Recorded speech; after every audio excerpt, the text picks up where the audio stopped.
our project has got a mission, which is that we want to work towards European food systems that support public health, the natural environment, and private sector enterprise, which is a lot actually. And we can think about whether the current food system, as the way it currently operates, actually scores good points on each of these objectives.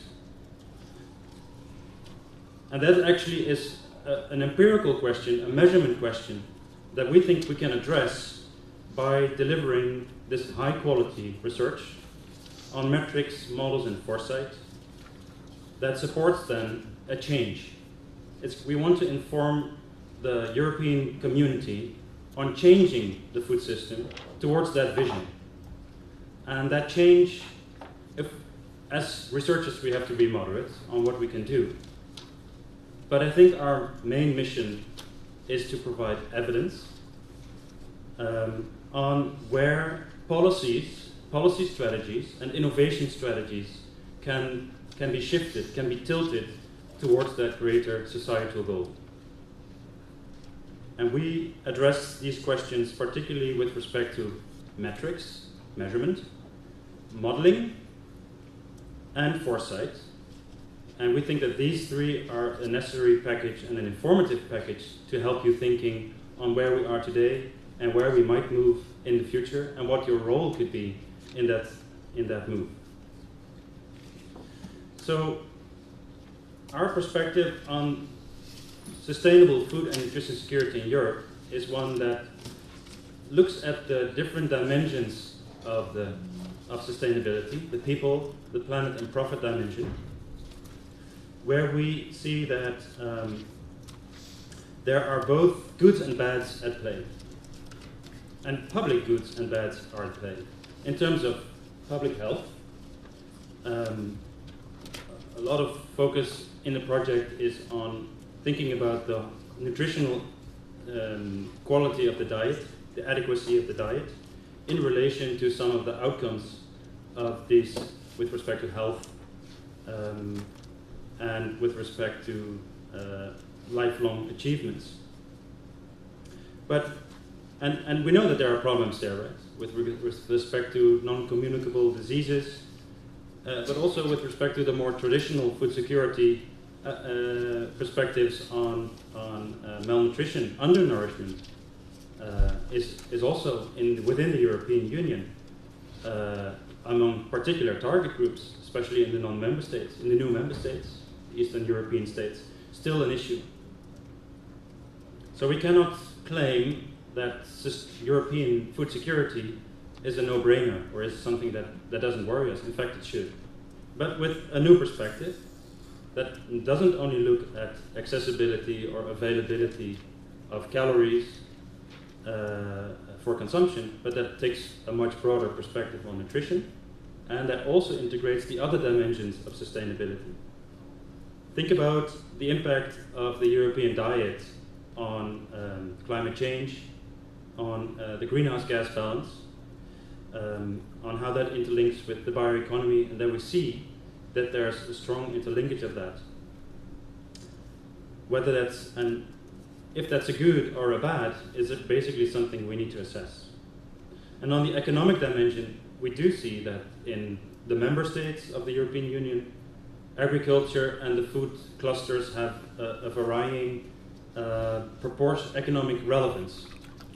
But in any case, there is a large number of jobs being created in the food system. And we want these jobs to be viable and also to support to these goals, as well as the economic contribution of agriculture and food to the European system. So given the fact that there are so many public objectives on the food system, there's, as what you expected, there's also a lot of policy to make sure that we arrive at some of these outcomes if the market doesn't produce them. So here's a policy view on the European food system, where we see that both on all dimensions of the food system, we see policy action related to nutrition, related to environmental protection and resource efficiency, and related to food losses, common agricultural policy, all dossiers that you know. But it's actually a rather dynamic picture. And to illustrate that, I think that on each of these three pillars, there are very topical debates going on at the moment. And one debate is on the CAP reform that's coming up in 2020, the Common Agricultural Policy. It's at our doorstep, and as a project, we feel that we need to contribute also to a discussion where a common agricultural policy could perhaps be tweaked into a direction that it contributes more to health or to environment or to a balanced economy. There's a major change in the policy environment on the environmental side, which is related to the Paris Agreement on climate change. So the ambition, the sheer ambition to stabilize the climate at or below 2 degrees global warming has tremendous implications for the global food system. And these will need to be factored into thinking about Europe as well. And we know that diets are important in that discussion, moderation of consumption, as well as thinking about how production might respond to these challenges in the global setting. And then on the nutrition angle, I think that perhaps the most topical and recent debate is on the roadmap to limit trans fat intake. Was just released last week by DG Sante that there needs to be a roadmap towards a level playing field for regulating trans fat intake. That's going to have major implications for producers that use soy oil and other ingredients in supply chains. So our perspective here is that many of these policy arenas and policy discussions reflect on the European diet, but not just in terms of the nutritional value, but also in terms of this food system implications of these diets. And diets are should also be seen as an important tool towards arriving at some of these ambitions. So in order to do that, we feel that we need to present you with a new concept. A concept that elaborates a long history of thinking about food and nutrition security that culminated around the World Food Summit in 1996 with the definition of food and nutrition security, which has been mainly applied to developing countries, to low and middle income countries, of course. But like I said, these issues are also at stake in Europe. But when we think about how to arrive at some of these ambitions, some of these goals for food security in Europe, they are interlinked directly with the food system and with the sustainability of the food system. So one major line of argument in this project is that we think that the two are actually directly interlinked. Food and nutrition security at the very levels in terms of a goal, a vision, but sustainability of the food system as a necessary condition that needs to be in place for these dynamics to move in the proper direction. With respect to health, the environment, a viable enterprise that also has a social balance, and that where we see the European food systems contribute to the global goals of zero hunger and having a sustainable food and nutrition security. So from that sort of reasoning point and starting point, we have a technical research objective, which is to do research, to develop concepts, to get empirical data to support the concept, and to develop tools for doing these types of analysis. And what we want to do with these scientific tools is to look at consumer diets in Europe with much more detail and in a much more holistic way than we've done in the past, not only by mapping what these diets are, but also looking at their implications on these 4 goals that we've mentioned, that I've just mentioned.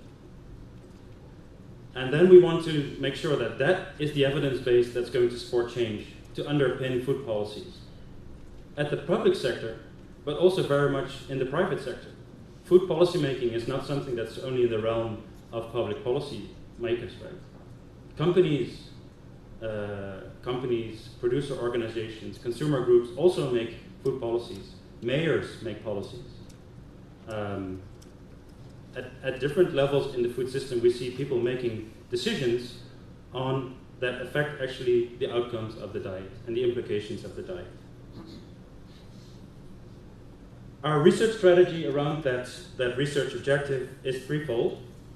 First of all, we think that we are currently a little bit in the dark as to where we are in European food security with that sustainability perspective factored in. What's our photo? How well are we doing, or where do we need to improve? That's what we do under assessing. Assessing EU sustainable food and nutrition security is the first pillar of our research agenda. And it's important not only to understand or to kind of measure where we are, but also to understand if we're moving in the right direction or if we're moving away from these goals. So in this first pillar, we are looking at a photo, but we're also examining the drivers that help us to interpret the photo that we see, the image. These drivers are, in the European food systems, are manifold, and their interactions are really complex, which is why we call upon a modeling community to help us pan out the relations in a structured way. In the second pillar of the research project, we look at modeling sustainable food and nutrition security in Europe. We are developing and strengthening an advanced toolbox of quantitative models that are going to that help us to relate dietary choices to footprints, to health implications, linking individual data to aggregate macroeconomic data, and see how these different levels interact. It's complex work, and we are very happy to use with the structure and the logic of modeling tools to support our thinking on that. And with these two, with this photo and with this understanding of drivers of where we're heading, that's where we arrive at our policy guidance.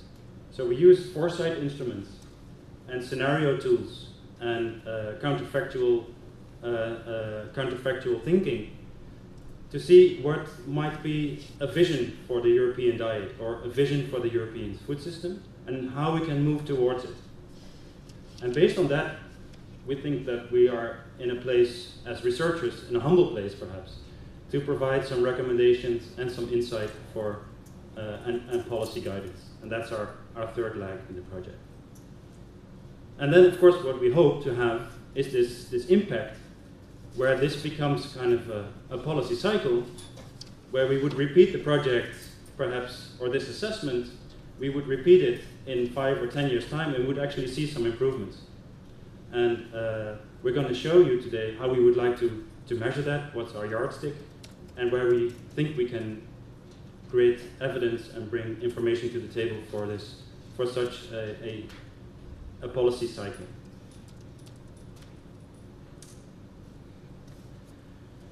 So when we think about transformative change in the European food system, this particular project has a number of working hypotheses that we explore. And each of these, I think, is an important leverage point towards sustainable nutrition, towards a transformation in the food system. And the first is that European food and nutrition security requires change on both production side and consumption actors. It's a game where different players have to come together around a common vision.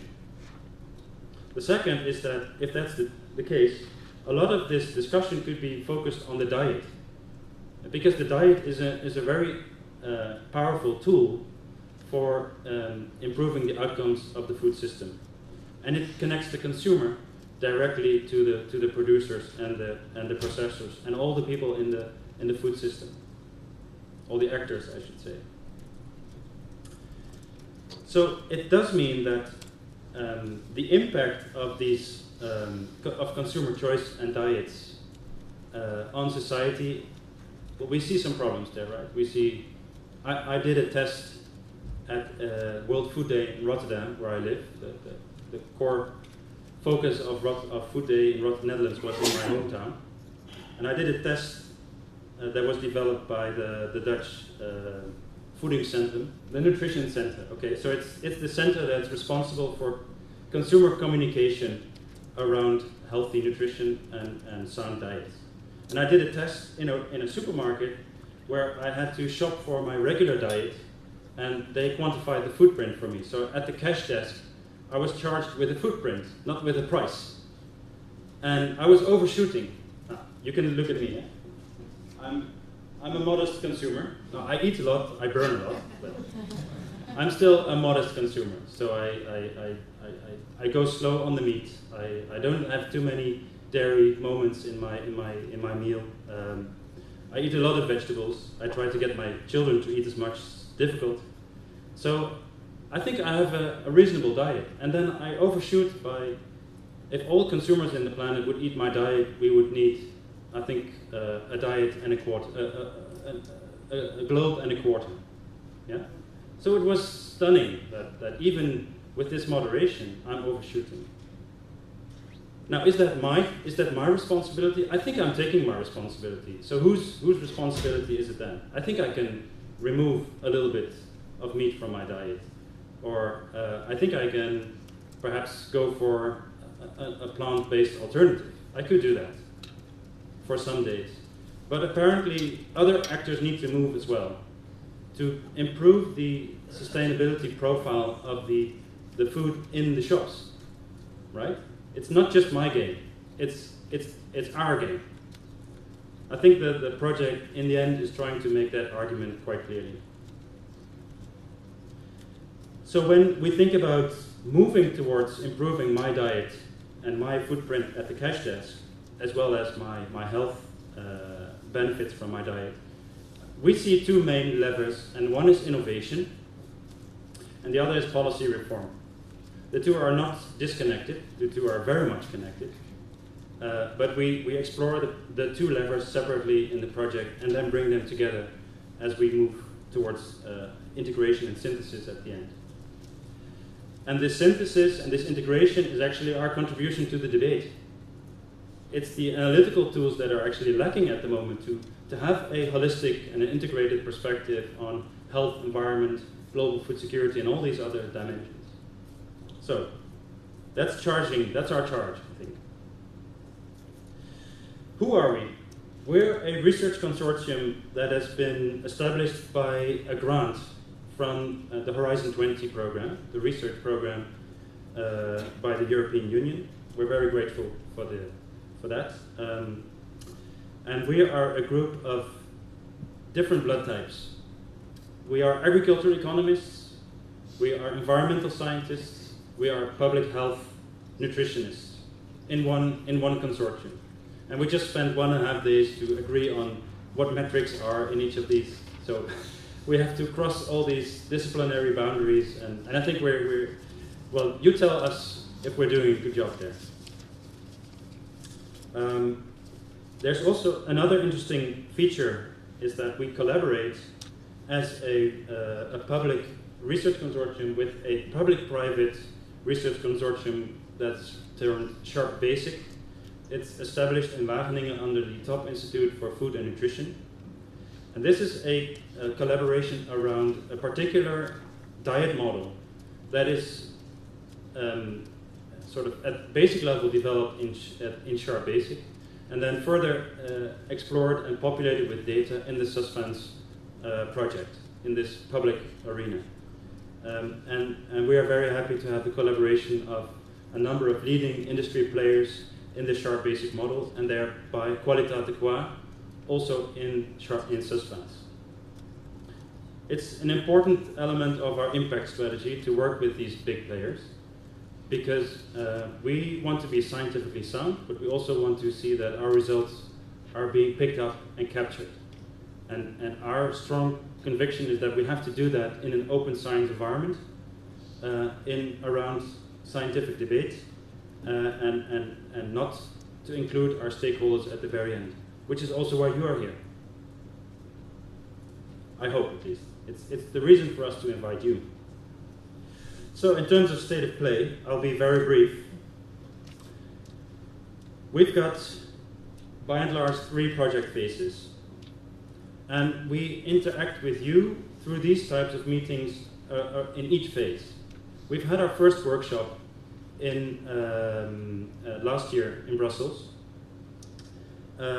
around a scoping exercise. We gave you our research ambitions. We talked with you about drivers, about key opportunities and challenges in the food system, and we took that on in designing metrics. So here we are with you at the end of our first research phase to give you the chance to review our approach to designing metrics, to including models in this project, and also to review our perspectives on how foresight can be brought to into a productive discussion. So that's where we are today. When you will, and we are in fact also at kind of 40% of our project time. Yeah? So the remainder 60% of our time is going to be to define and really pin down our metrics, pin down our methods, and then to do the analysis, and then show you our end results. And we have 2 more interaction moments that we would like to have with you. One is in quite soon already, at least from our perspective, in spring next year, around a kind of test workshop of our metrics and our models. So we will be able to show you much more quantitative results on the models and the drivers. And then again, a 4th workshop, which is planned much later, around a validation of our total approach. But it means that this workshop is really essential for us to give us your feedback on whether we're moving in the right direction. And please think with us along scientific lines, but also think with us along the lines of impact. Do you think that the work that we're doing can have a meaningful impact on your work, on discussions in Brussels, and on the way we frame our collaboration in the food systems? This is the way that the project is functioning. We've got 3 research pillars. We've got 3 research pillars. One is on assessing sustainable food and nutrition security. The second one is on modeling. The third is on policy guidance. And we're going to talk a lot about the outcomes of work package 1 today, conceptual framework and sustainability metrics. What we've been discussing for the last couple of days is whether our perspectives on the different drivers in the food value chain and in the food system can be related in a constructive way to that metrics and metrics framework. So we've talked about drivers of consumers. To see if we've talked about the viability of the food chain and also of the sustainability drivers of primary production in Europe. If to see if the insight at these levels of the food system helps us to get to a meaningful discussion on metrics for sustainability. I won't be able to, I don't have time actually to go in depth on all these 3 work packages on consumers, food chain drivers, and primary production drivers, but I invite you to visit the conference blog, which is live. We will make sure to send you to put on the screen the web address, and there you can download the deliverables and the papers that we've been discussing for the past few days. You're very welcome to leave your response there, to be with us on Twitter, and give us your feedback now or next week or any other time. Our next phase in the project is, based on your input, is to start putting the model to work around scenarios, and case studies. And these are actually two important topics of the meeting today. And I'll be very interested to get your ideas on what we think are important scientific challenges. It's very relevant for us if you could inform us on policy questions that you think we could answer with our line of argumentation, with our perspective. That would be very valuable to us. We have our own ideas, but please help us there. We know that there are issues around our draft metrics proposal, and the Oxford team is going to take you through them. Some of these were already launched or already flagged at the previous stakeholder meeting. And we are still working with some of your inputs from that meeting. So even if you don't see the direct response of your input there into the discussion today, please be reminded that it's all there, it's all documented, and it will all be processed. We like to develop concepts, but to get to a kind of impact, we know that data sharing and data infrastructures in the end are important. We would like our approach to become perhaps even a kind of standard approach in Europe for addressing questions around food systems and diets. So if you have ideas about how an infrastructure could be put in place, how our ideas could build your own research and analytical infrastructures in your national institutes, in the European Commission departments, then we would be very, very interested to hear that. I think I'll leave it there. So thanks again for coming. I wish you a great meeting and look forward to interacting with you.